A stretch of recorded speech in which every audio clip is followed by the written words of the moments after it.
Look, if you want to make it in this business, you want to make it in roofing, you want to make it in plumbing, you want to make it in network marketing, if nobody knows you, you're not going to make it. Period. I don't care what your business is, how big your passion is, how much you love it. If I don't know you, I will not do business with you. So the old adage was people buy from people they like, people buy from people they know. And I like you the more I know you. The more I know you, the more I hear about you, the more you repeat. Obscurity is the biggest killer of all businesses. Obscurity means I don't know you. So those of you who don't know who I am, let me see your hands again. I guarantee you've never bought anything from me. How could you? It's impossible. Price wasn't an objection. Time wasn't an objection. Your spouse wasn't an objection. You not being qualified and you have bad credit, that wasn't the problem. The problem was you don't know me. So number one piece of advice I would give everybody in the room is you need to get known. If this is where your market is, you need to get known in Miami. You need to get known in Cuba. Okay, I know some of you came over. Okay, you need to get known in Toronto. You need everybody everywhere to know who you are, and this is what you're doing.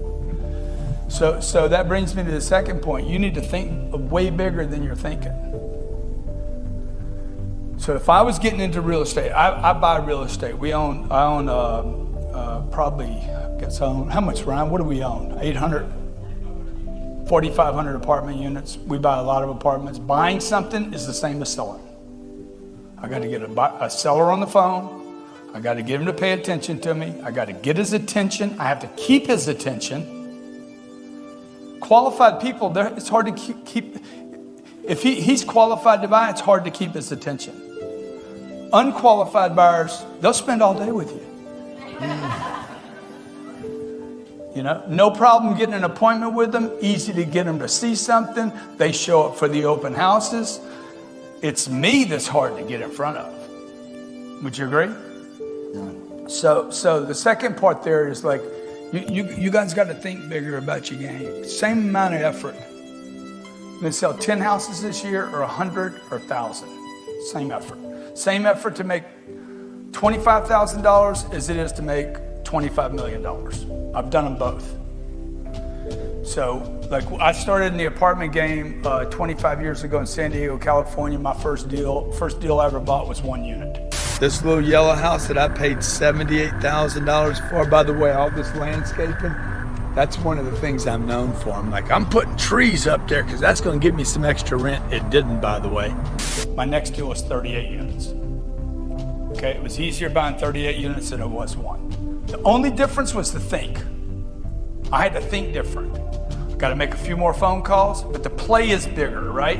The reason so many real estate people are like marginal people, no offense. Raise your hand if you're marginal. They left on day Raise one. your hand if you're a liar. Look, man, look, I'm marginal compared to my potential. The fact that there's people in this room that don't know me. I've written 7 books, 13 best-selling business programs. I'm probably the top 1 or 2, maybe 3 social media people in the world, 7 million people on Facebook. But 7 million people on Facebook is nothing compared to 7 billion people in the world.